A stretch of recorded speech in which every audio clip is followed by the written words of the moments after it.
हम्म, हाँ। Hello everyone.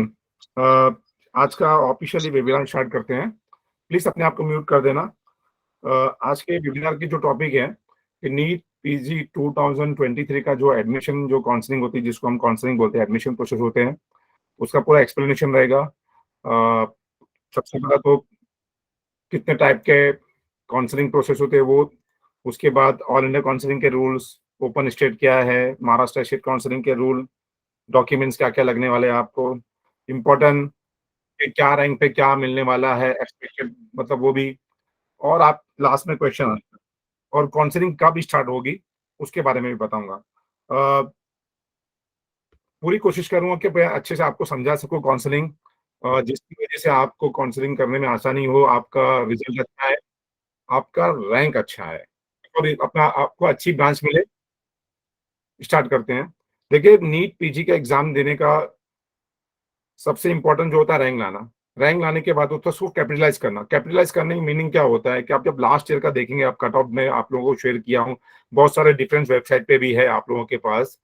तो आप देखते हैं कि फर्स्ट राउंड में जो एडमिशन जिसको मिलता है और जो लास्ट राउंड में मिलता है, मतलब मॉपअप में या तो स्ट्रे वैकेंसी में, उसके अंदर बहुत ज्यादा गैप आता है। आप देखे होंगे। और काउंसलिंग का पैटर्न भी ऐसा हो गया है। जो ये गैप किस लिए आता है, क्या वजह है, वो भी एक्सप्लेन करूंगा पूरा मैं। तो उसमें ज्यादा से ज्यादा मतलब चेंजेस रहता है। एक सीट एक कॉलेज के अंदर 3000 रैंक वाले को मिल रही है, सेम वही ब्रांच वही कॉलेज में 10,000 रैंक वाले को मिली है लास्ट ईयर में। अब बताइए, वो भी कैटेगरी भी ओपन।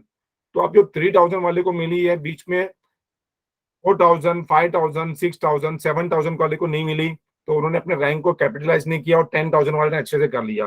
तो यही काउंसलिंग का मेन मोटिव होता है कि आपका जो भी रैंक आया है उसमें आपको बेस्ट ऑप्शन मिलना चाहिए, आपके लोअर रैंक से अच्छी आपको सीट मिलना चाहिए, अच्छी कॉलेज मिलना चाहिए। नो वाइस, एक मिनट, वाइस आ रही कि नहीं आप लोगों को? हाँ, आ रही चलिए, है अच्छी सर। बात। हाँ, आ रही है। अभी स्टार्ट करते हैं कि एडमिशन प्रोसेस स्टार्ट करता हूँ मैं सबसे पहला कि कितने टाइप का होता है। देखिए, पीजी का जो एडमिशन प्रोसेस होता है वो 3 टाइप का होता है। पहला ये होता है कि 50% all India quota. All India में कोटे में कौन कौन सी कॉलेज आती है वो बताऊंगा। पहला, ऑल इंडिया से एडमिशन ले सकते हैं आप। दूसरा, अपनी होम स्टेट जहां से आपने एमबीबीएस किया हुआ है, नॉट डोमिसाइल स्टेट, एमबीबीएस वो जहां से करता है, वो स्टेट काउंसिलिंग के लिए, गवर्नमेंट कोटा की सीट के लिए और प्राइवेट कॉलेज के लिए एलिजिबल रहता है। एक कैंडिडेट महाराष्ट्र का डोमिसाइल है, मगर एमबीबीएस उसने कर्नाटक से किया, वो महाराष्ट्र में एलिजिबल नहीं, कर्नाटक प्राइवेट कॉलेज से किया है, तो महाराष्ट्र काउंसिलिंग एलिजिबल नहीं है। तो पहला, सेकंड जो होता है अपनी होम होम स्टेट, मतलब जहां से वो एमबीबीएस किया हुआ है, नॉट डोमिसाइल स्टेट। तीसरा ये है कि बहुत सारी ऐसी स्टेट है जिसको हम ओपन स्टेट कहती है, जो अदर डोमिसाइल स्टूडेंट या जो अदर ऐसे स्टूडेंट जो एमबीबीएस वहां से नहीं करे, उनको भी अलाउड करती है अपनी स्टेट काउंसिलिंग में पार्टिसिपेट करने के लिए, प्राइवेट कॉलेजेस के लिए, नॉट फॉर गवर्नमेंट कॉलेजेस।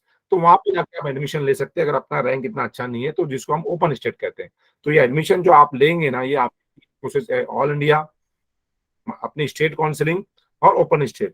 ये 3 जगह से आप एडमिशन को ले सकते हैं। ये 3 टाइप के काउंसिलिंग प्रोसेस होते हैं, जिसमें एमडी, एमएस, डिप्लोमा और डीएनबी, ये सारे अपने आपको कोर्सेज आ जाते हैं।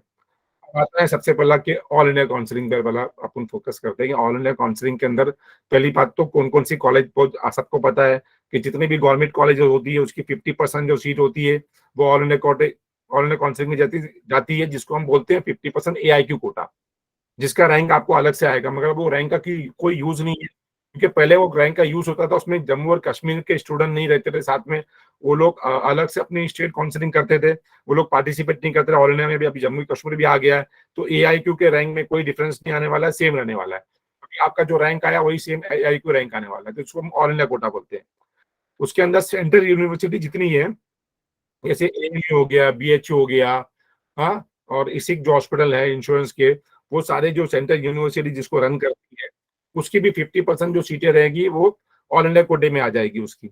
उसके बाद डीम कॉलेजेस जितनी भी है, डीम कॉलेजेस जितनी भी, वो सारी आ जाएगी, 100% ऑल इंडिया कोटे के अंदर आएगी। जितनी भी डीएनबी की कॉलेजेस है, स्पॉन्सर सीट को छोड़ के, वो सारी कहाँ से आएगी? ऑल इंडिया कोटे से आएगी।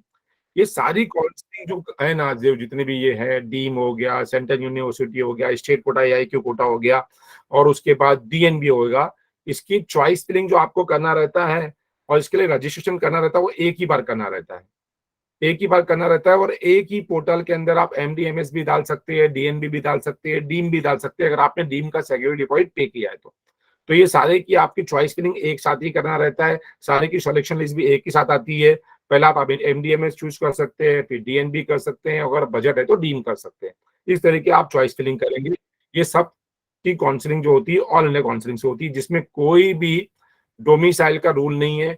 कोई भी स्टेट से जो एमबीबीएस किया है वो पार्टिसिपेट कर सकता है। फॉरेन मेडिकल ग्रेजुएट भी है, अगर उसने यहाँ पे एग्जाम पास किया है वो भी पार्टिसिपेट कर सकता है। तो कोई भी डोमिसाइल का रूल नहीं है। 50% सीटें आपको वहाँ पे गवर्नमेंट कॉलेजेस की मिल जाएगी, 100% सीटें आपको डीम की मिल जाएगी, डीएनबी की 100% सीटें मिल जाएगी, डीएनबी के डिप्लोमा आगे वो भी मिल जाएंगे आपको। ये सारे वहाँ पे मिल जाएंगे ऑल इंडिया काउंसलिंग में, सबको पता है। अब आते हैं ऑल इंडिया काउंसलिंग के रूल। ऑल इंडिया काउंसलिंग के अंदर आपने जो जब रजिस्ट्रेशन किया था एग्जाम के अंदर जो कैटेगरी आपने मेंशन की थी, अब वो कैटेगरी को अगर ओपन मेंशन किया तो ओपन से अब आप ईडब्ल्यूएस और ओबीसी वगैरह नहीं कर सकते। मगर अगर आप ओपन आपने किया था और अभी आप एनआरआई में जाना चाहते हैं तो उसके लिए आप कन्वर्ट कर सकते हैं अपनी कैटेगरी को, अपने डॉक्यूमेंट दे सकते हैं और एनआरआई कन्वर्ट कर सकते हैं आप। एनआरआई कन्वर्ट करने के बाद ओपन में भी आप एलिजिबल रहेंगे, मतलब नॉर्मल फीस में भी एलिजिबल रहेंगे, नॉर्मल कोटे में, और एनआरआई में भी एलिजिबल रहेंगे।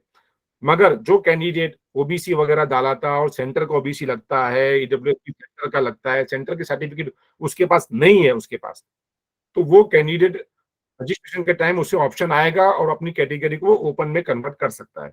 बराबर, ये ऑप्शन लास्ट 2 साल से आया था, तो वो ऑप्शन आएगा रजिस्ट्रेशन के टाइम पे अपनी आप कैटेगरी को चेंज कर सकते हैं कैटेगरी वाले, मगर ओपन वाला अभी रिजर्व कैटेगरी में नहीं जा सकता है एनआरआई को छोड़ के। पहला ये, आप जब रजिस्ट्रेशन करेंगे आपको सिक्योरिटी डिपॉजिट पे करना रहेगा।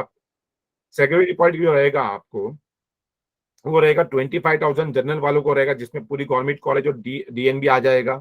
और अगर आप 2 लाख सिक्योरिटी डिपॉजिट पे करते हैं और 5,000 रजिस्ट्रेशन फीस पे करते हैं तो आपको डीम भी आ जाएगा और सारा डीएनबी भी आ जाएगा, गवर्नमेंट कोटा भी आ जाएगा, सारी चीजें आ जाएगी आपको।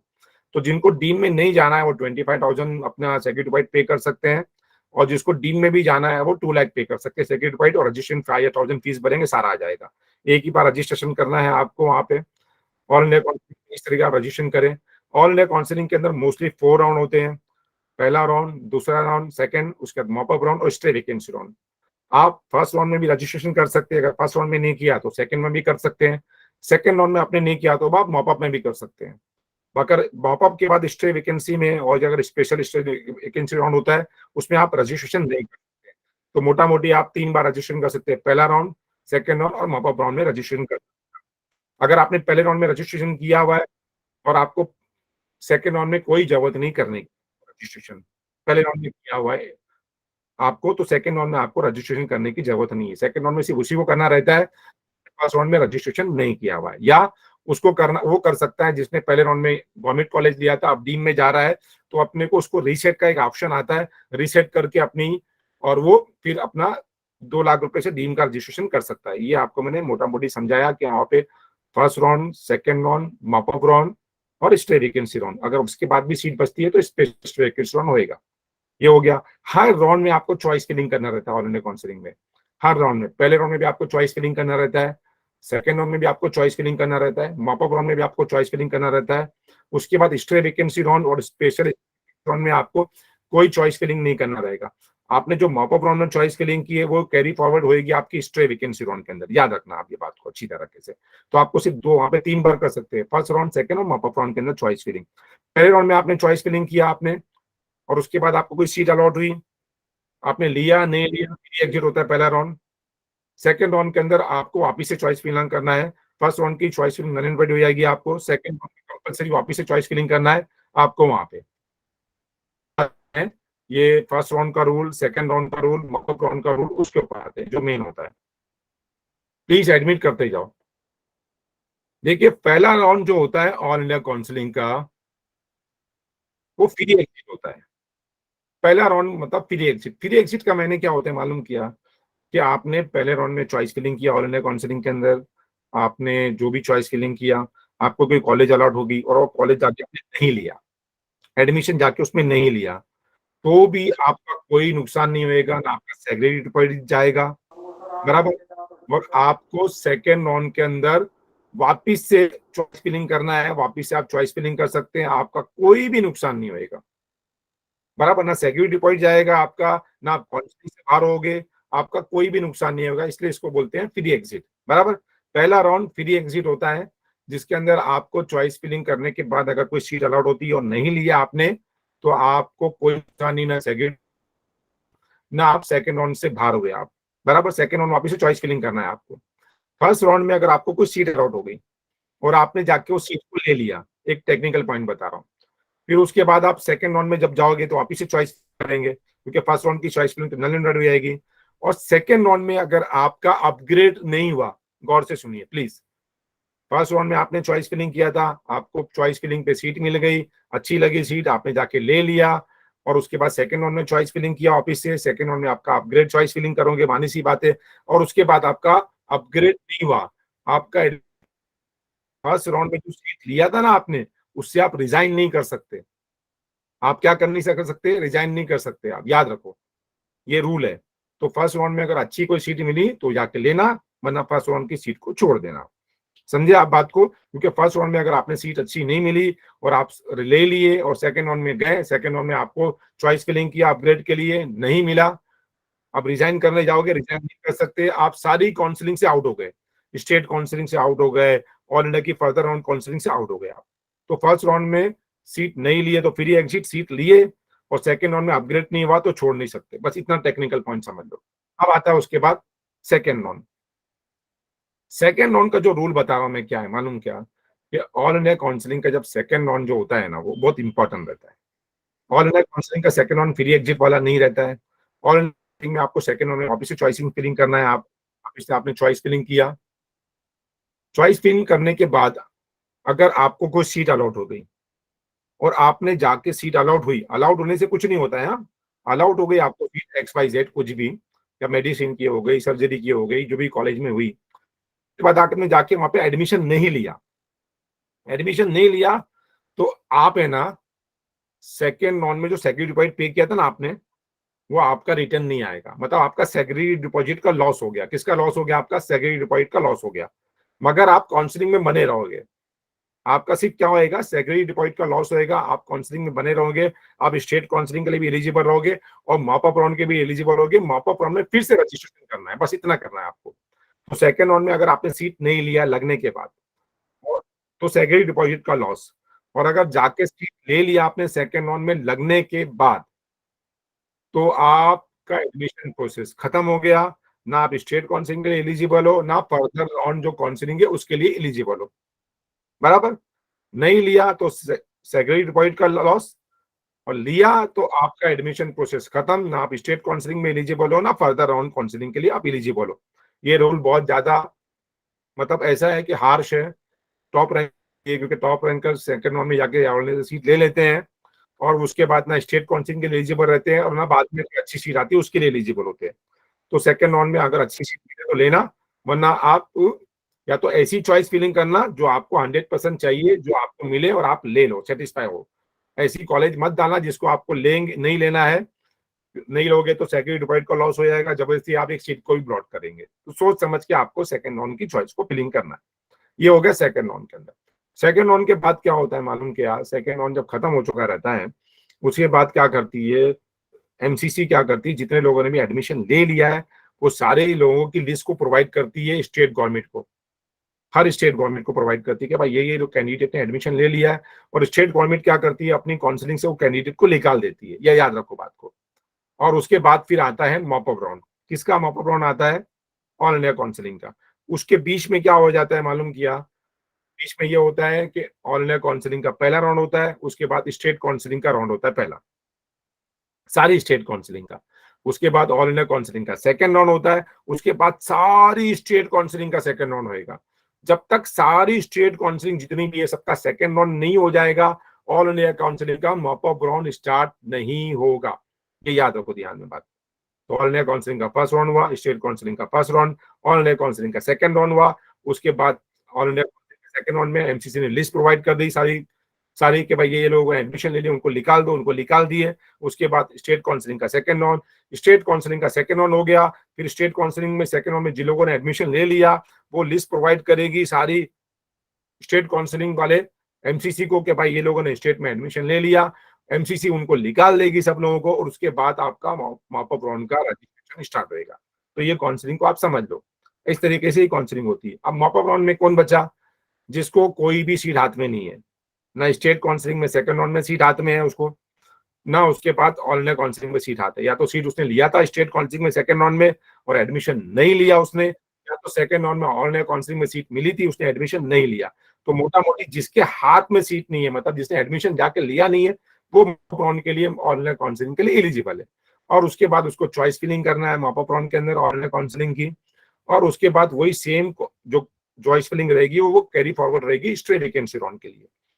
अब मॉप अप राउंड में आपने चॉइस फिलिंग किया, गौर से सुनिए, और उसके बाद अगर आपने एडमिशन नहीं लिया ना, तो आप स्टेट काउंसलिंग से भी बाहर, इससे बाहर, स्टेट काउंसलिंग से भी बाहर। तो मॉप अप राउंड की चॉइस फिलिंग बहुत सोच समझ के करना है, क्योंकि आपने नहीं लिया एडमिशन तो स्टेट काउंसलिंग से वैसे भी बाहर हो जाओगे आप, बराबर। तो बहुत सोच समझ कर आपको मॉप अप राउंड की चॉइस फिलिंग करना है, क्योंकि मॉप अप राउंड में अगर आपने एडमिशन लिया तो वैसे भी एडमिशन प्रोसेस खत्म हो गया।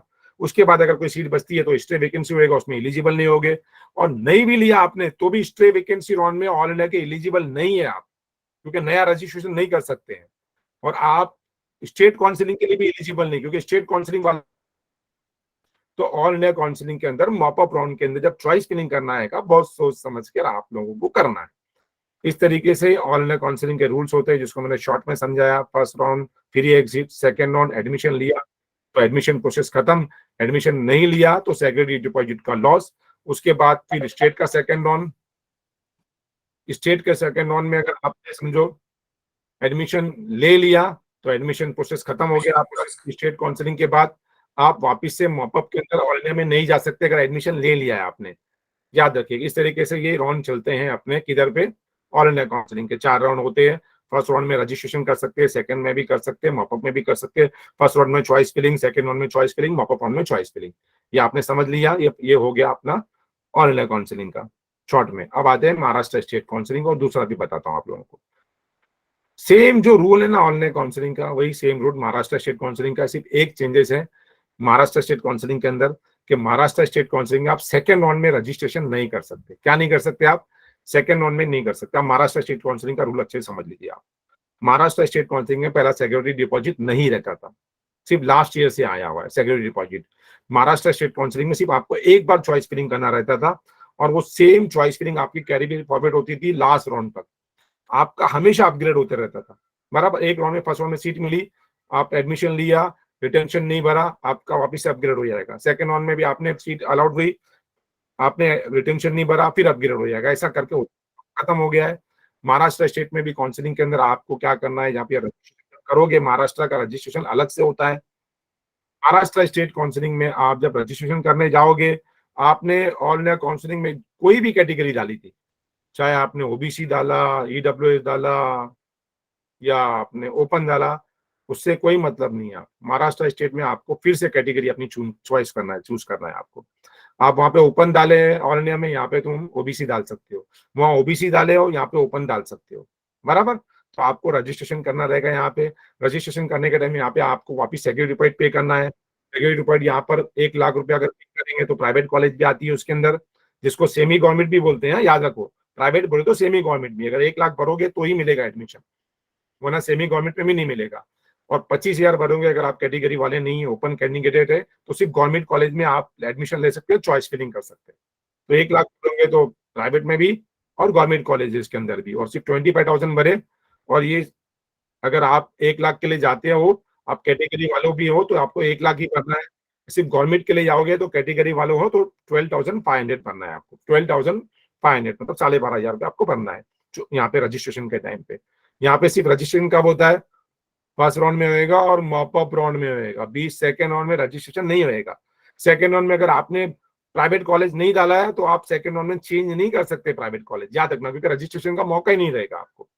तो सोच समझ कर आपको प्राइवेट कॉलेज डालना है या नहीं डालना है, ये चूज करना है। महाराष्ट्र स्टेट काउंसिल और भी बता दूं कि यहाँ पे भी सेम ऐसी है कि पहला राउंड फ्री एग्जिट होता है, second round free exit same all India के ऐसा कि आपको सीट अलाउड हुई, आपने एडमिशन नहीं लिया तो भी सेकंड राउंड के लिए एलिजिबल है। सेकंड राउंड में वापिस से चॉइस फिलिंग करना। सिर्फ क्या चेंज है यहाँ पे कि आप रजिस्ट्रेशन वापिस से नहीं कर सकते यहाँ पे, रजिस्ट्रेशन सिर्फ यहाँ पे फर्स्ट राउंड और मॉपअप राउंड में कर सकते हैं, सिर्फ यही चेंजेस है, बाकी सेम रूल है ऑल इंडिया काउंसिलिंग का। महाराष्ट्र स्टेट में सेकंड राउंड में रजिस्ट्रेशन नहीं है, मगर चॉइस फिलिंग यहाँ पे भी है, फर्स्ट राउंड में, सेकंड राउंड में, मॉपअप राउंड के अंदर। अब महाराष्ट्र स्टेट काउंसिलिंग में भी सेम ऐसी होने वाला है, पहला round free exit, seat allowed हुई आपको और आपने जाके नहीं लिया, आप सेकंड राउंड के लिए आप एलिजिबल हो, वापिस से आप चॉइस फिलिंग कर सकते हो सेकंड राउंड के लिए, बराबर। अपने कर देना प्लीज, बहुत से लोगों ने वीडियो अपना चालू किया हुआ है। हाँ, तो आप यहाँ पर सेकंड राउंड में आपको यहाँ पे सीट अलाउड हुई आपको, अगर समझो यहाँ पे, हाँ, अगर यहाँ पे आपको सेकंड राउंड में अगर आपको कोई सीट अलाउड हुई यहाँ पे और आपने जाके एडमिशन नहीं लिया वो सीट पे, तो आपका सेकेंडरी डिपॉजिट फोरफिट हो जाएगा, ये याद रखो बात। सेम रूल है ऑल इंडिया काउंसिलिंग का। और एडमिशन ले लिया तो खत्म, आप मॉपअप के लिए एलिजिबल नहीं है, किधर पे, महाराष्ट्र स्टेट के अंदर, याद रखिएगा। तो सेम रूल है, पहला round free exit, second round में सीट लिया तो आप छोड़ नहीं सकते हैं, नहीं लिया तो सेकेंडरी डिपॉजिट आपका चला गया, आप मॉपअप के लिए वापस से रजिस्ट्रेशन कर सकते हो नए सेकेंडरी डिपॉजिट के साथ में।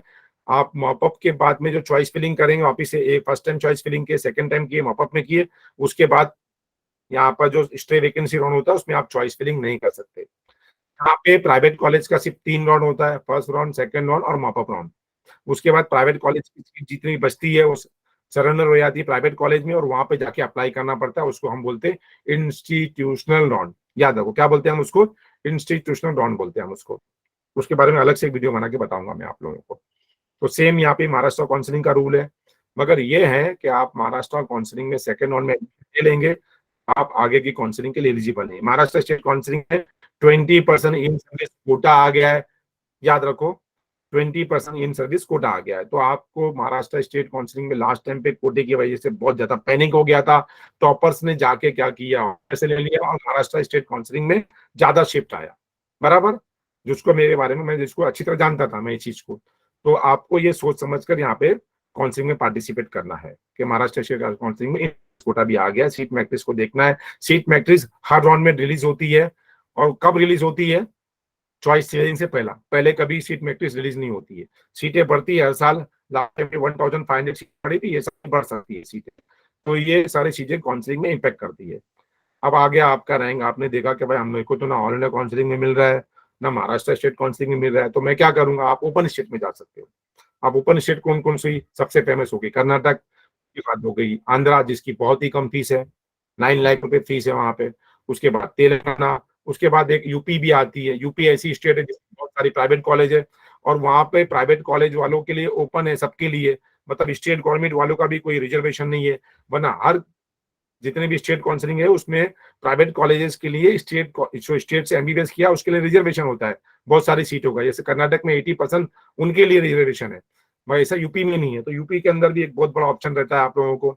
तो वो स्टेट काउंसिलिंग में अगर आपको पार्टिसिपेट करना है ओपन स्टेट में, तो वहां पे जाके रजिस्ट्रेशन करना रहेगा आपको।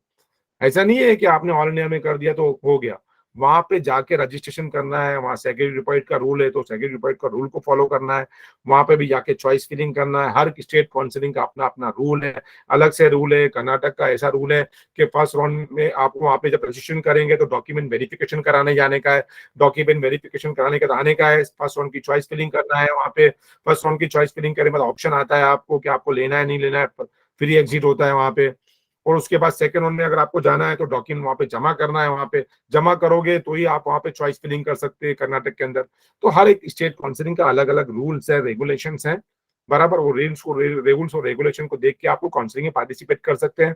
यूपी के अंदर भी प्राइवेट कॉलेजेस की कम है, बहुत कम रैंक वालों को मिलता है एडमिशन। तो आप देखना है कि अपने स्टेट में नहीं हो रहा है आपको एडमिशन तो कोई दूसरी स्टेट में जाना है, आप राजस्थान में जा सकते हैं। मध्य प्रदेश क्लोज स्टेट है, सेकेंड राउंड के बाद ओपन होती है, पहला सिर्फ मध्य प्रदेश वालों को चांस मिलता है, और अगर बचा कुछ बचता है तो दूसरे स्टेट वालों को देते हैं, बराबर। तो वहां पे आप भी कर सकते हैं।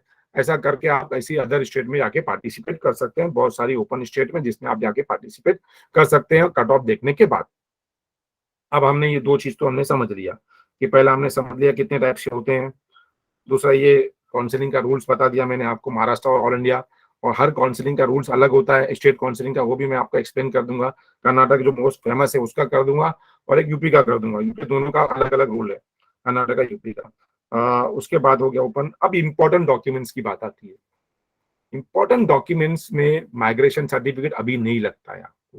गैप सर्टिफिकेट कोई इंपॉर्टेंट नहीं है, सिर्फ महाराष्ट्र में लगता है और बहुत जगह मांगते हैं वो लोग। आराम से बनाना, अभी काउंसलिंग को टाइम है आपकी, अभी कोई बनाने की जरूरत नहीं है। माइग्रेशन एडमिशन के बाद लगता है आपका। आपको कर्नाटक में एलिजिबिलिटी सर्टिफिकेट अभी लगेगा नहीं, एडमिशन के बाद लगने वाला है। ट्रांसफर सर्टिफिकेट भी आपको एडमिशन के बाद लगने वाला है। एक मोटा मोटी आपको जो लगने वाले जो डॉक्यूमेंट्स है उसके बारे में बता दूं, और मैं टेलीग्राम मेरा जो ग्रुप है उसमें मैंने डाला भी था वो चीज के बारे में, तो फिर भी मैं बता देता हूँ वापिस से आप लोगों को कि आपका जो स्कोर कार्ड आएगा वो बहुत इंपॉर्टेंट है, एडमिट कार्ड आएगा वो बहुत इंपॉर्टेंट है, ये मैंडेटरी डॉक्यूमेंट है, इसको संभाल के रखिएगा। मार्कशीट हो गया, एडमिट कार्ड हो गया। आप जब रजिस्ट्रेशन करते हैं तो स्लिप आती है, उसको संभाल के रखिएगा। MBBS first to final year की मार्कशीट वो आपके पास होगी। पासिंग सर्टिफिकेट होएगा, नहीं तो प्रोविजनल पासिंग सर्टिफिकेट होएगा आपके पास। आपके पास डिग्री सर्टिफिकेट होएगा, नहीं तो आपके पास पासिंग सर्टिफिकेट से आपका काम चल जाएगा। आपके पास रजिस्ट्रेशन सर्टिफिकेट होएगा, आपने या तो एनएमसी से किया होएगा या तो स्टेट काउंसिलिंग में किया होएगा, वो होएगा। आपका परमानेंट एसएससी का पासिंग सर्टिफिकेट जरूरी है, 12 का मार्कशीट जरूरी है। नेशनलिटी सर्टिफिकेट तो सबके पास रहता है महाराष्ट्र स्टेट के लिए। और उसके बाद कॉलेज लिविंग सर्टिफिकेट लगेगा, माइग्रेशन सर्टिफिकेट एडमिशन के बाद लगेगा आपको। मेडिकल फिटनेस सर्टिफिकेट, आधार कार्ड, इलेक्शन कार्ड, बराबर। अब caste certificate, cast validity certificate, non creamy certificate अगर जो कास्ट वाले उनको लगेगा। उसके बाद बॉन्ड रिलीज सर्टिफिकेट, अगर महाराष्ट्र में आपने 2 आइटम फ्री था, वो 2 आइटम आपने गवा दिया है तो बॉन्ड रिलीज सर्टिफिकेट लगेगा या तो बॉन्ड पेनल्टी सर्टिफिकेट लगेगा आपको। ये सारे माइनॉरिटी सर्टिफिकेट, अगर आप माइनॉरिटी में जा रहे हो एडमिशन लेने के तो माइनॉरिटी सर्टिफिकेट लगेगा। ये सारी चीजें आपको लगने वाली है जो आपके पास मतलब मोस्टली होगी डॉक्यूमेंट्स के लिए। आपको टेंशन लेनी नहीं, माइग्रेशन का, ट्रांसफर सर्टिफिकेट और एलिजिबिलिटी सर्टिफिकेट का आपको टाइम मिलता है, कोई टेंशन लेने की उसकी जरूरत नहीं है। ये हो गया हमारा, तीसरा पॉइंट भी कवर हो गया जो अभी था। अब आता है मेन इंपॉर्टेंट जिसके लिए आप बैठे हैं अभी तक, कि भाई क्या मिलेगा, कैसा मिलेगा, ये क्या है, ये कैसा मालूम पड़ेगा। ये मैं बात आपको समझाता हूँ। काउंसलिंग का पैटर्न थोड़ा डिफिकल्ट हो गया है। डिफिकल्ट इन द सेंस कि सेकंड राउंड में जो एडमिशन ले लेता है वो मॉपअप राउंड के लिए एलिजिबल रहता नहीं है, बराबर। तो आपको कभी भी जो भी देखना रहता है, कभी भी लास्ट ईयर क्या हुआ था, मैं आपको बता रहा हूँ कि लास्ट ईयर ऑल इंडिया के अंदर स्टे वैकेंसी राउंड में बहुत ज्यादा पॉजिटिव शिफ्ट आया था। तो लोग क्या करें मालूम, कि स्टे वैकेंसी के लिए बैठ गए, सब लोग बैठ गए जाके। लास्ट लास्ट टाइम आया था मतलब 2021, 2022 में आया ही नहीं चेंज। अभी इसके बारे में कोई प्रिडिक्शन इतना ज्यादा कर नहीं सकता है, वो काउंसलिंग का पैटर्न देखना पड़ता है। सबसे ज्यादा क्या है, सेकंड राउंड के कट ऑफ को देख लो। और महाराष्ट्र ऑल इंडिया की मैं बता रहा हूँ, मैं आपको, मैं आपके सामने स्क्रीन शेयर कर रहा हूँ।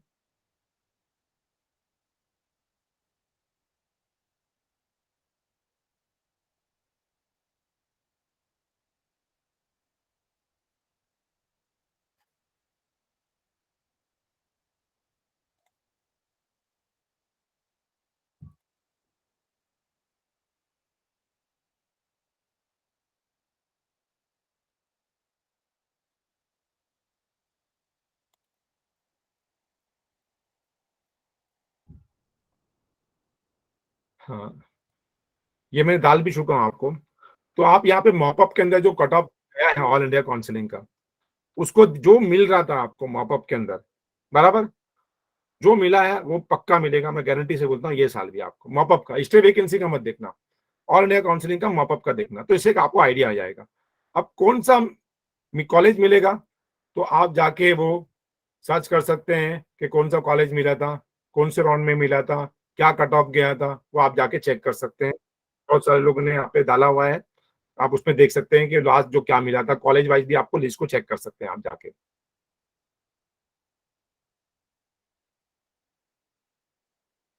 हम्म।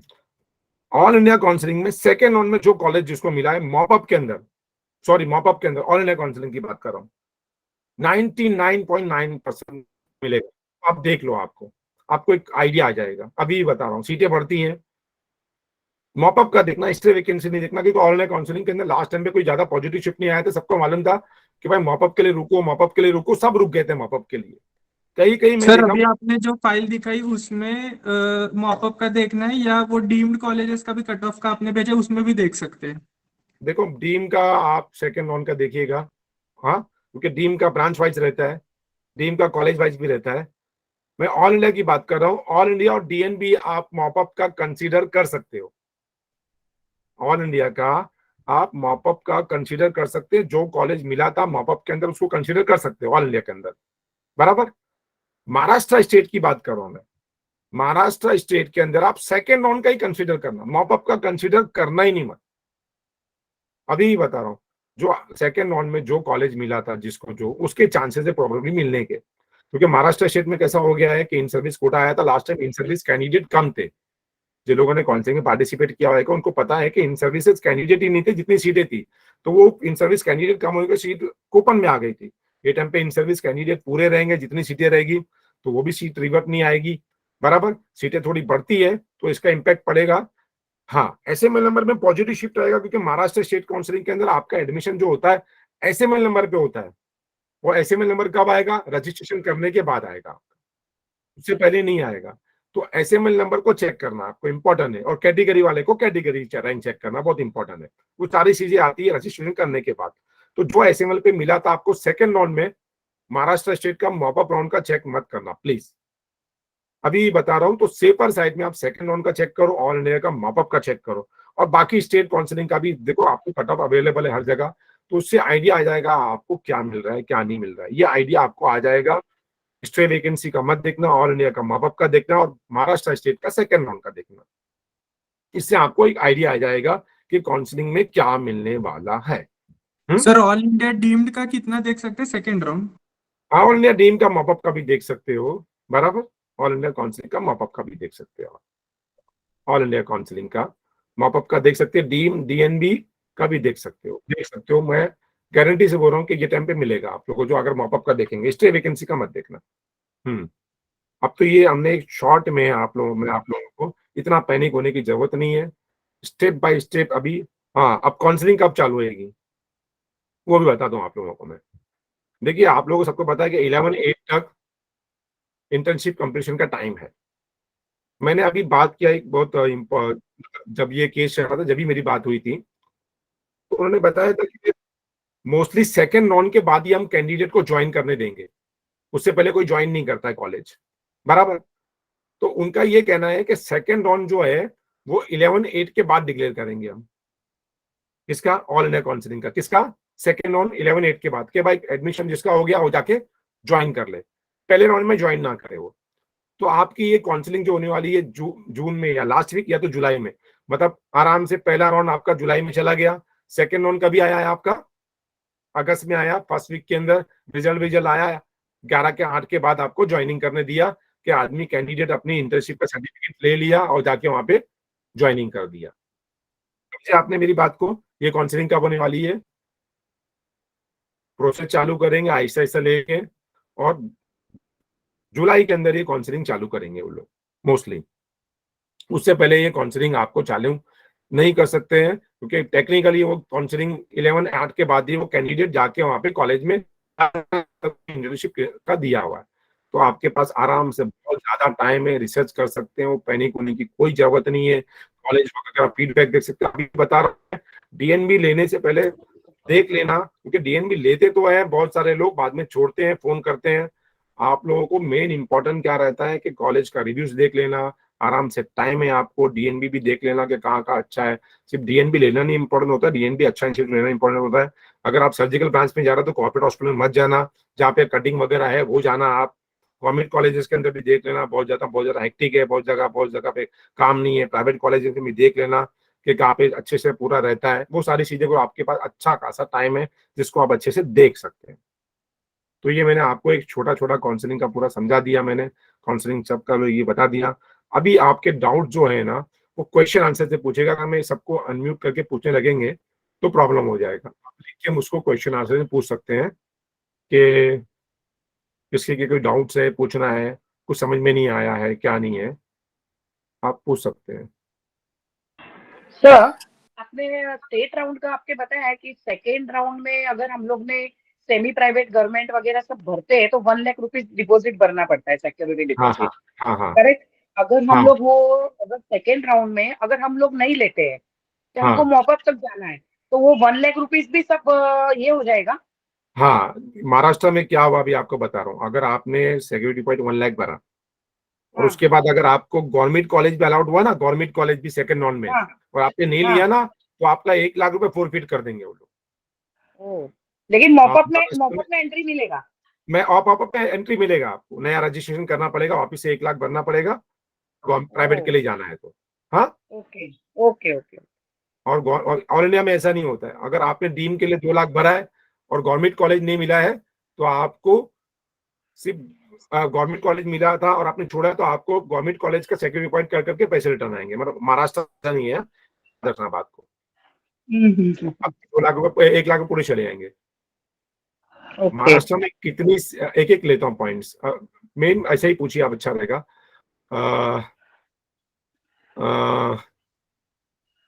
देखिए अभी आते हैं मेन क्वेश्चंस के ऊपर।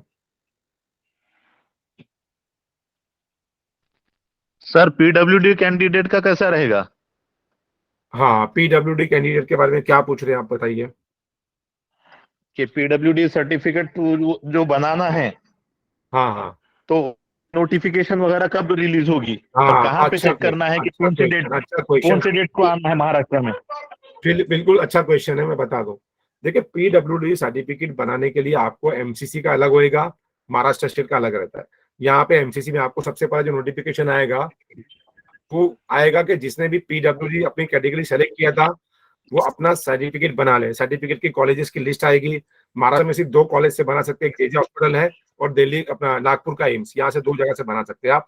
और बहुत सारे कॉलेजेस की लिस्ट रहती है, वहां से आपको फिजिकल सर्टिफिकेट बनाना है। आपकी डिसेबिलिटी अगर वो कॉलेज वाला देता है तो ही आपकी मानी जाएगी, वरना नहीं मानी जाएगी। तो आपको काउंसलिंग जब चालू होएगी उस टाइम आएगा। सर ये डिपॉजिट जो भरना है हमको, वो 2 हाँ। लाख डीम का ओपन इसका और महाराष्ट्र का, ऐसे टोटल 3 भरना है क्या सर? नहीं महाराज, 2 लाख तो ऑल इंडिया में बनना है आपको। अगर आप डीम के लिए जा रहे हैं वो अलग रखो, महाराष्ट्र स्टेट में जा रहे हैं वो 1 लाख तो अलग है, जैसे यूपी में जा रहे तो 2 लाख अलग है, बिहार में जा रहे तो 2 लाख अलग है, ऐसा है बराबर। वो सबका अलग अलग स्टेट का रहता क्या पड़ता है क्या कि डेबिट से भी भर सकेंगे, क्योंकि यूजी में क्रेडिट से है। भरना था। एक मिनट सुनिए, पेमेंट गेटवे के थ्रू भरना पड़ता है, अभी मैं बता रहा हूँ। पेमेंट गेटवे किसको बोलते हैं? अभी आप अमेजोन से, फ्लिपकार्ट से कोई चीज खरीदते हैं फिर पेमेंट करते हैं ना पेमेंट गेटवे के थ्रू, वो गेटवे के थ्रू आपको पेमेंट करना रहेगा। आप उसके लिए 2 लाख रुपए भरने जाएंगे तो आपकी डेबिट कार्ड की लिमिट होना चाहिए। क्रेडिट कार्ड से भरेंगे तो क्रेडिट कार्ड में रिटर्न कैसे आएंगे? नेट बैंकिंग सबसे सेफर ऑप्शन है अगर आप 2 लाख भरने जा रहे हो तो। नेट बैंकिंग सबसे सेफ ऑप्शन। चलिए छोटे मोटे क्वेश्चन है। सर डिप्लोमा का हम लोग अगर पे करते प्लीज हैं, प्लीज प्लीज आप मत पूछिए प्लीज, अभी कोई दूसरे को पूछने दीजिए। हाँ सर डिप्लोमा का के बारे में ऑप्शन का बताइए। ही नहीं कैसे रहेगा सर? देखिए बेटा, अगर आपको डिप्लोमा डीएनबी का ओबीजीवाई मिलता है आप सेकेंडरी डीएनबी कर सकते हैं। अभी जितने एमडीएम, देखो डिप्लोमा कितने होते हैं मालूम? 2 टाइप के होते हैं, एक तो एमडीएमएस का डिप्लोमा और एक डीएनबी का डिप्लोमा। एमडीएमएस का डिप्लोमा जो होता है उसकी जो डिग्री देता है वो यूनिवर्सिटी देती है, और डीएनबी का जो डीएनबी का एग्जाम लेगा डीएनबी देती है। दोनों के साथ सेकेंडरी डीएनबी कर सकते हैं आप। एमडीएमएस के डिप्लोमा बहुत कम रह गए और डीएनबी के डिप्लोमा बहुत ज्यादा है, तो अगर वो मिलता है सेकेंडरी डीएनबी दे सकते।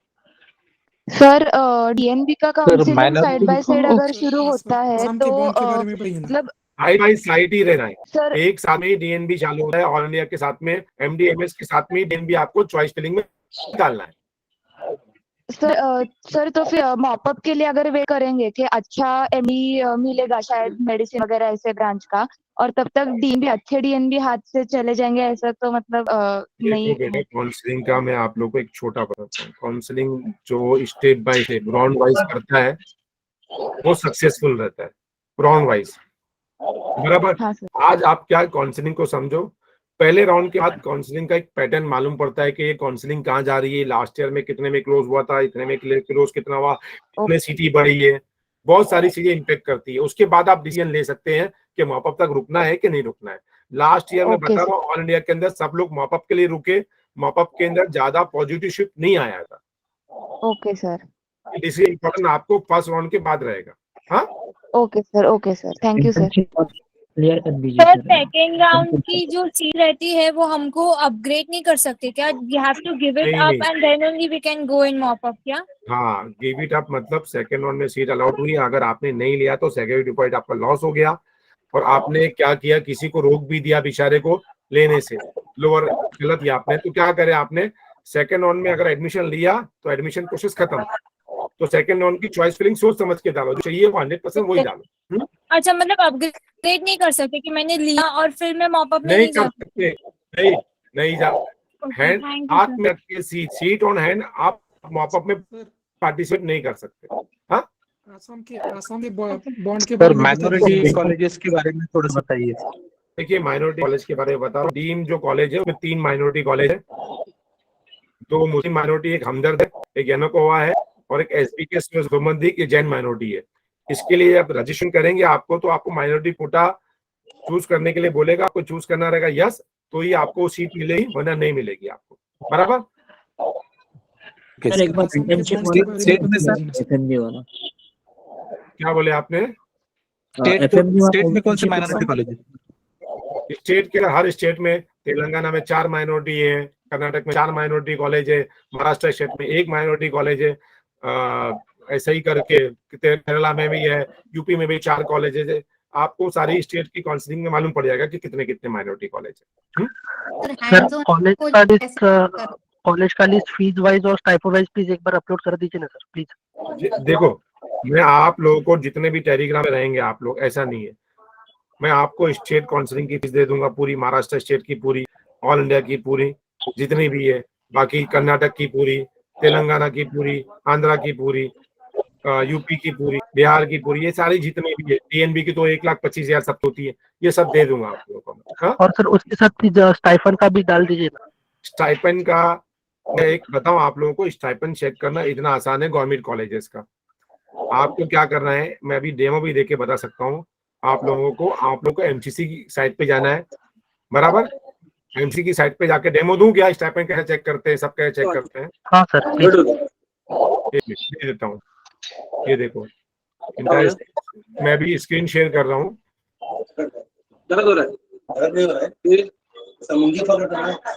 स्क्रीन दिख रही है आपको? स्क्रीन दिख रही ना? दिख रही सर। हाँ, ये जाने का एमसीसी पे, होम पे गए, पीजी काउंसलिंग में गए, medical counselling,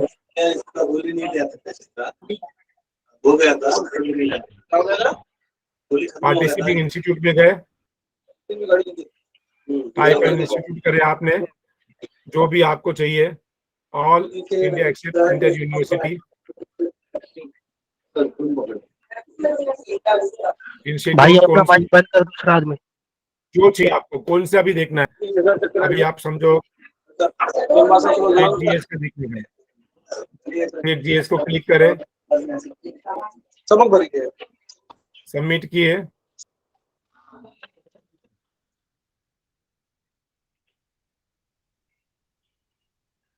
all programme submit, ये लिस्ट आपको मिल जाएगी। इसके अंदर जाके आप ये गए, बॉन्ड का भी मिल जाएगा आपको, और ये व्यू प्रोफाइल में गए आप, व्यू प्रोफाइल में गए, आपको यहाँ पे स्टाइपेंड की आ गई 65, 66, 69, अभी बढ़ चुकी है, ये 75 हो गया है, ये लास्ट ईयर का था, अभी बढ़ चुका है। इस तरीके से आपको सारी चीजें मालूम पड़ जाएगी। सर सारे कॉलेजेस का देख सकते हैं इस तरीके से? सारे कॉलेजेस का देख सकते हैं। डीएनबी का बैड काउंट देखना है तो डीएनबी का भी जाके बैड काउंट देख सकते हैं, किस भी नेशनल बोर्ड की एग्जामिनेशन जो है उसकी वेबसाइट पे हर चीज अवेलेबल रहती है। आप बस टाइम है, आराम से आप चेक कर सकते हैं। Okay sir, thank you sir sir. Maharashtra private medical colleges का जो आपने शेयर किया है पीडीएफ, उसमें एआईआर कट ऑफ दिया है, तो उससे कैसे आइडिया लिया जाए कि कौन सी ब्रांच मिल सकती है महाराष्ट्र के प्राइवेट कॉलेजेस के लिए? देखिए महाराष्ट्र का मैं आपको छोटा मोटा एग्जांपल देता हूँ। आपको ये स्क्रीन शेयर हो रही है? Yes sir. हाँ, अभी देखिए महाराष्ट्र के अंदर मैं बता रहा हूँ आपको, छोटी सी बात बता रहा हूँ मैं, जनरल सर्जरी का एग्जांपल देता हूँ आपको मैं।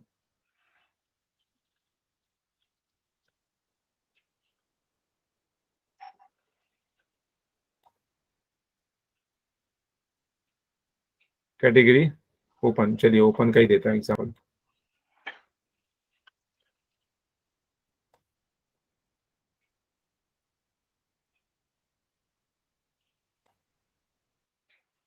सर स्क्रीन चला गया।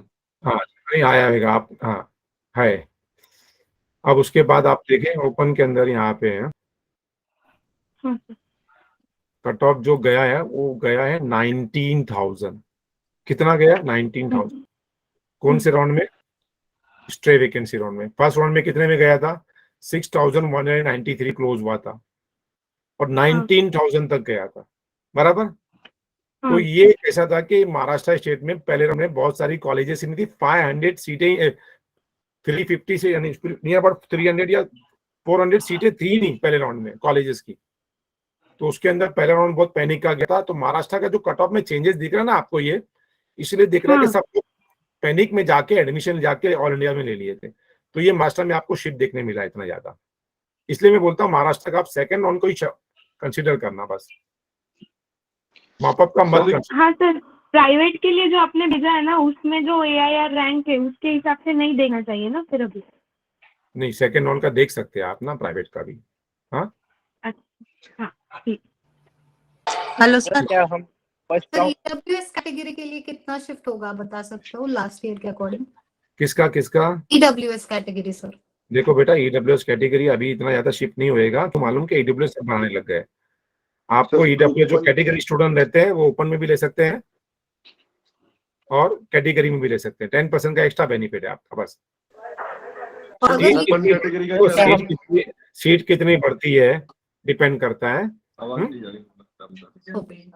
अगर हमें मेरा क्वेश्चन ये है फर्स्ट राउंड में मिल गया तो सेकंड राउंड में लेना हो महाराष्ट्र स्टेट कोटा में तो मिल सकता है क्या? उस तक हाँ, ये अच्छा क्वेश्चन, प्लीज प्लीज अच्छा क्वेश्चन। आपको किसी को ऑल इंडिया काउंसिलिंग में पहले राउंड में सीट मिल गई, आप जाके एडमिशन लिया, हाँ, उसके बाद स्टेट काउंसिलिंग में पहला राउंड, बराबर। तो आपको स्टेट काउंसिलिंग में मिल गया तो आप ऑल इंडिया काउंसिलिंग छोड़ के अपनी सीट को रिजाइन करके यहाँ आ सकते हो, बराबर। पर सेकंड राउंड तक रुकना हो तो हमको फर्स्ट राउंड में सेकंड राउंड तक नहीं रुक सकते हैं, नहीं रुक सकते हैं, क्योंकि ऑल इंडिया काउंसिलिंग में पहले राउंड में आपने सीट लिया, उसके बाद स्टेट का पहला राउंड हुआ, आपने सीट नहीं छोड़ा, उसके बाद ऑल इंडिया का सेकंड राउंड हुआ, आपको सीट अपग्रेड मिल गई तो अच्छी बात है। नहीं मिली, अगर आपकी सीट अपग्रेड नहीं हुई तो आप सीट से रिजाइन नहीं कर सकते हैं। अच्छा, मतलब ऑल इंडिया कोड में मिला तो हम सेकंड राउंड तक नहीं रुक सकते महाराष्ट्र लेवल के? नहीं मिला तो अगर ले लिया तो नहीं रुक सकते हैं, और नहीं लिया तो रुक सकते हैं। अच्छा ठीक है, ठीक है, thank you. Thank you sir. अभी का एयर और SML सेम ही रहेगा महाराष्ट्र का? हाँ, अभी का SML और ये देखो, ये कितना महाराष्ट्र वालों का परफॉर्मेंस अच्छा था खराब था ये किसी को पता नहीं है, बराबर। हाँ, मुझको लगता है महाराष्ट्र वाले का परफॉर्मेंस खराब से खराब होते जा रहा है। एक टाइम था जब मैं देखता था 10,000 रैंक को 1,000 SML आता था। अभी देख रहा हूँ कि 10,000 जिसका रैंक है ना उसका SML आ रहा है 900 800 ऐसा आ रहा है, बराबर। तो ये टाइम पे कितना आएगा कुछ बोल नहीं सकते। 1:10 का रेशियो चलता था, अभी नहीं रहेगा। अभी लास्ट टाइम का भी देख लो आप, जिसका 10,000 रैंक है उसको 900 SML आ रहा है। तो ये टाइम पे कितना आता है वो आपको देखना इंपॉर्टेंट है, रजिस्ट्रेशन करने के बाद मालूम पड़ेगा। महाराष्ट्र सेकंड राउंड में कैसे मालूम पड़ेगा? मॉपअप के लिए एलिजिबल नहीं हो। क्या बोले आपने? महाराष्ट्र की सीट कितनी कुछ उठा लिए ऑल इंडिया में पता तो चलेगा? मॉपअप राउंड नहीं, अगर सेकंड राउंड में आपने ऑल इंडिया की सीट ले लिया तो आप मॉपअप के लिए एलिजिबल ना ऑल इंडिया में हो ना स्टेट काउंसिलिंग में। हाँ जी सर। सर महाराष्ट्र की सीट कितनी इंक्रीज हुई तो कब तक पता चलेगा? महाराष्ट्र स्टेट में क्या रहेगा, क्या क्या मालूम पूछने का आपको?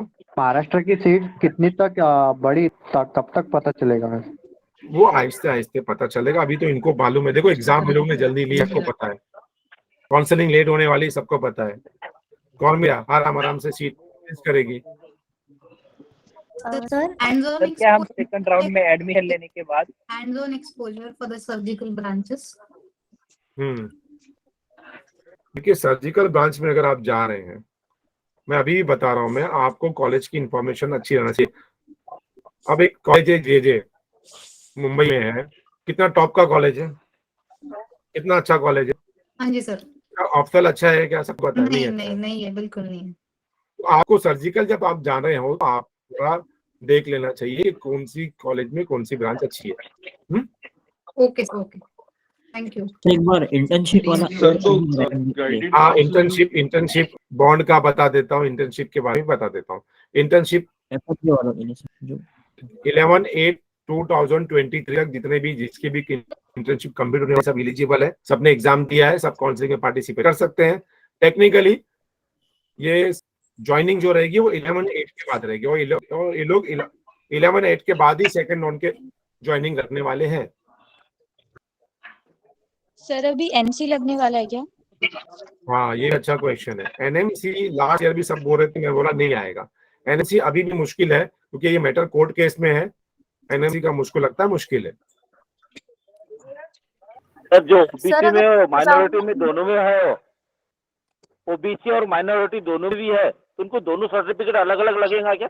हाँ, उसको 2 सर्टिफिकेट रजिस्ट्रेशन के जमा करना पड़ेगा। एक ओबीसी अलग से, वो 3 कोटे में 3 जगह एलिजिबल, जनरल में, ओबीसी में और माइनॉरिटी में।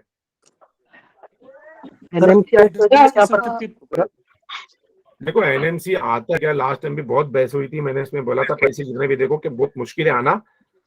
कोई भी चीज को प्रैक्टिकली आपको इम्प्लीमेंट करना इतना आसान नहीं है। उसके लिए कोर्ट केस हो जाएंगे और कोर्ट में मैटर है। नहीं दे रही है। चलिए, अभी मैंने ऑलमोस्ट सारे डाउट्स क्लियर कर दिया।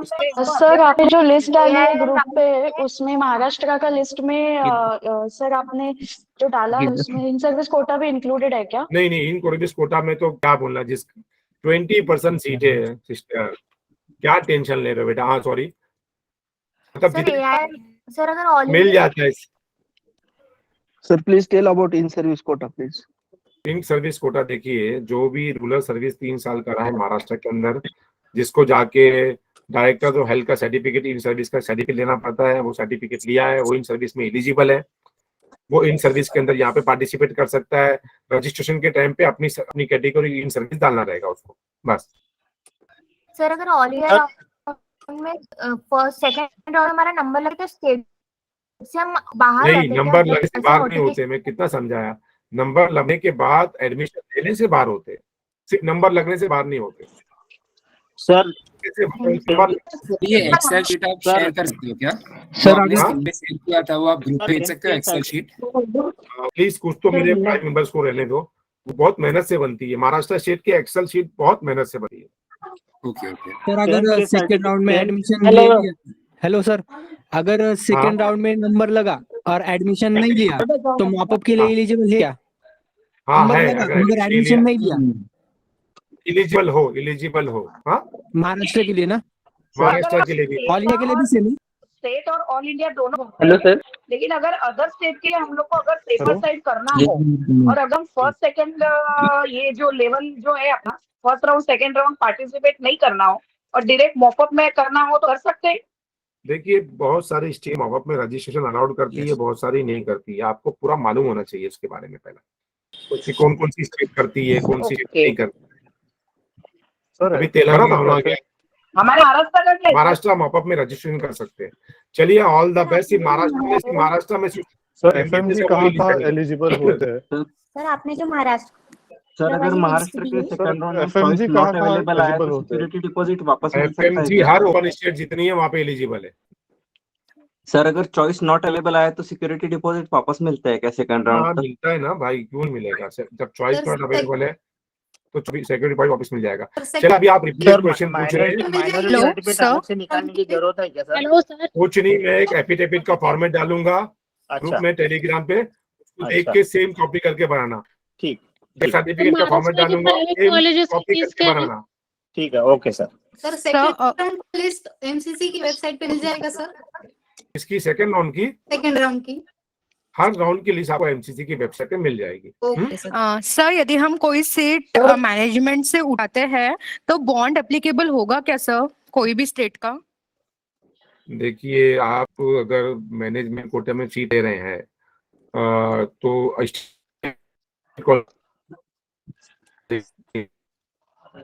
हेलो, हर स्टेट के अंदर 1 साल का बॉन्ड है, कोई स्टेट नहीं है, कोई डीएम बॉन्ड है, स्टेट में नहीं है।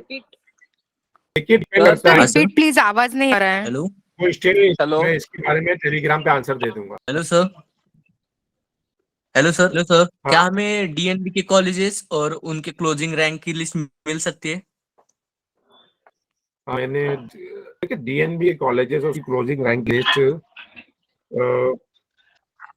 मैंने फाइनल डाला हूँ टेलीग्राम ग्रुप के ऊपर। कॉलेज वाइज आपको जाइनेट के अंदर आप बाय कर लीजिए, उन्होंने अच्छा एक बनाया अपना सॉफ्टवेयर, पूरा बहुत मेहनत करी है अशोक ने भी। और अगर मैं हर चीज फ्री में बांटता बैठूंगा तो उनका भी प्रॉब्लम हो जाएगा, उसका भी सब्सक्रिप्शन आप ले लीजिए। हाँ सब ब्रांच वाइज भी कॉलेज करने के लिए क्या करना पड़ेगा? किसके लिए सर ए करने के लिए क्या करना पड़ेगा? अगर हमें लिस्ट चाहिए तो क्या करना पड़ेगा? आप बेस्ट ये है कि जाइनेट एक मतलब रिलायबल है, अशोक मतलब जो है उसका आप सब्सक्रिप्शन ले सकते हैं। सर क्या प्लीज सर मैं सुना ही नहीं दिया अभी इधर, क्या बोले सर? देखिए मैं आप लोगों को जाइनेट एक वेबसाइट है, मिस्टर अशोक ने बनाया है, जो तमिलनाडु के हैं, बहुत ज्यादा मेहनत कर रहे हैं, जेन्युइन आदमी है, उनका आप सब्सक्रिप्शन ले लीजिएगा। उनके सब्सक्रिप्शन लेने में ना तो आपको सारे हाँ सर टेलीग्राम पे लिंक दे सके। हाँ मैं दे दूंगा उन्होंने अपना डाला भी है टेलीग्राम पे। सर यहाँ पे पर्सनल काउंसलिंग करते हैं क्या? Good evening sir. देखिए पर्सनल काउंसलिंग के मेरे स्लॉट फुल है, क्योंकि मैं लिमिटेड लोगों को लेता हूँ। काउंसलिंग में बहुत ज्यादा कॉल्स रहते हैं, उनको कैसा है कि आप ज्यादा लोगों को नहीं ले सकते, आप सबको नहीं ले सकते, अटेंड नहीं कर सकते। Excuse me sir, good evening sir. Sir hello. हाँ बोलिए ना। सर रैंक अगर हमें डीएनबी ऑर्थो में और डीएनबी ऑर्थोपेडिक्स में चूज करनी हो तो कौन सी ब्रांच बेस्ट है दोनों में से? देखिए ब्रांच के बारे में मैं बताऊं आपको, पर्सनल कैंडिडेट की किस लाइकिंग क्या है पहला, तो ये कहाँ प्रैक्टिस करना है। मैं बता रहा हूँ कि मेरा अब ये छोटा ये बता दो, मेरा खुद का भी हॉस्पिटल है। आप जो एरिया में रहते हैं वो एरिया में कितना सैचुरेशन आया हुआ है। एक बात बताऊं, सैचुरेशन आ चुका है मेट्रो सिटी के अंदर, 2 टायर सिटी में भी आ गया, 1 टायर में तो 3 में नहीं आया। तो सब देखिए कि आप प्रैक्टिस करने वाले, उसको ध्यान में रख के ही अपनी ब्रांच को चूज कीजिएगा। सर मेरा क्वेश्चन है कि जो फीस मेंशन होती है लिस्ट में, वो ट्यूशन फी होती है कि सब इंक्लूड होता है? देखिए गवर्नमेंट कॉलेजेस के अंदर तो हॉस्टल फी रहता है, प्राइवेट कॉलेजेस के अंदर फीस रहती है। अभी मैं आपको जब भेजूंगा तो उसमें लिखा रहेगा कि भाई ट्यूशन फीस कितनी है, फीस कितनी है, मेस का कितना है, सिक्योरिटी डिपॉजिट कितना है, वो सारा चीज देख लीजिएगा। सर ब्रांच वाइज मिल सकता है क्या? कॉलेजेस कौन से लिस्ट पे क्या क्लोज होता है ब्रांच वाइज? बेटा वो तो आप सेक्शन लिस्ट में डाल दूंगा, उसमें आपको दिख जाएगा कि कौन सी कितने में क्या क्लोज हुआ है। हाँ ओके सर। चलिए अच्छी बात है। अभी मैं इसको, मेरा भी टाइम हो गया है, मेरा दूसरी सर मीटिंग एक last question please, one last question sir. Sir 19,000 rank कुछ मिलेगा या नहीं मिलेगा कुछ? देखिए अभी मैं इसका आंसर देता हूँ शॉर्ट में। आप देखिए, आप मेरे हिसाब से कोई भी कैंडिडेट पहली मतलब इंटर्नशिप के साथ में दिया, अच्छा रैंक नहीं आया, हाँ जी, उसको चाहिए कि एक बार वापस से रिपीट करे। Okay sir. उसके बाद उसने 100% पढ़ के दिया है, उसके बाद अगर उसका रैंक इंप्रूव नहीं हुआ है तो कोशिश करे कि डेस्टिनी को माने, जो मिल रहा है उसके रैंक के ऊपर। अगर उसकी बजट ज्यादा नहीं अगर है तो थोड़ा बहुत प्राइवेट कॉलेज के अंदर फीस बढ़ सकता है तो ले ले, डीएनबी ले, हाँ जी, लेके कम करे। 19,000 इतना बुरा रैंक भी नहीं है सर। आपको कुछ भी नहीं है। Sir excuse me, I am doctor Agrawal speaking from Gondia. हाँ Sir, my son has secured 4,600 rank. हाँ He will get MD medicine in Maharashtra. देखिए लास्ट टाइम पे 7,000 को एमडी मेडिसिन ओपन वाले को मिला था फाइनल राउंड के अंदर, पहले राउंड में 2,000 वाले को भी नहीं मिला था। हाँ सर अच्छे से काउंसलिंग करेगा वो, तो मुझको लगता है एमडी मेडिसिन 4,000 रैंक वाले को मिल जाएगा। हाँ सर। हेलो सर, 8,000 रैंक पे ऑब्सगाइनी महाराष्ट्र में यूआर कैटेगरी में मिलने के चांसेस हैं? मैं किधर बोलूं, ये लोग यूज नहीं की। चलिए मैं अभी सबको नहीं बताऊंगा क्या मिलेगा, एक मिलता है OBGY 8,000 वाले को। चले ऑल द बेस्ट आप लोगों को। मैं भी सर प्लीज आप हमेशा हमें you just keep in touch with us so that we have the good colleges. Please sir हमें काउंसलिंग टाइम टू टाइम देते रहिए। कंटिन्यू कोशिश करूंगा कि टेलीग्राम पे भी ये टाइम वेबिनार लूं। ठीक है सर डीएनबी के लिए नेट पे ढूंढे बट इतना डेटा नहीं मिल पा रहा डीएनबी के लिए एडमिशन के लिए, तो सर वो कहाँ से मिल पाएगा? जैसे कंपैरिजन करने के लिए कि कहाँ क्या मिल सकता है? डीएनबी का इतना कहीं डेटा अवेलेबल नहीं है ऑनलाइन। डीएनबी में क्या देखना है आपको? मैं आपको अभी बता दूं, सब रहता है, बताइए क्या सर देखना है। डीएनबी ऑर्थो का और डीएनबी ऑर्थोपेडिक्स का प्लीज बता दीजिए। देखिए अभी भी बता रहा हूँ, ऑप्थेल हो गया, सर्जिकल ब्रांच है, कॉर्पोरेट हॉस्पिटल को आप अवॉइड कीजिएगा। DNB sir. लेना है, आप पर्टिकुलरली जो एरिया में रहते हैं वहां पे डीएनबी के कोर्सेस है, वहां पे जाइए, विजिट कीजिए, देखिए, फीडबैक लीजिए, उसके बाद लेना। ओके सर, ओके सर चलिए, अगर अच्छी बात है। फर्स्ट राउंड में प्राइवेट कॉलेज मिला है तो सेकंड राउंड में गवर्नमेंट अपग्रेड होने की क्या चांसेस रहेंगे? देखिए दो जाने एक साथ बोलेंगे। सर फर्स्ट राउंड में अगर प्राइवेट मिले और सेकंड राउंड में गवर्नमेंट में अपग्रेड क्या चांसेस हैं? अरे भाई हो रहा है आपको सेकंड राउंड में गवर्नमेंट अपग्रेड होने की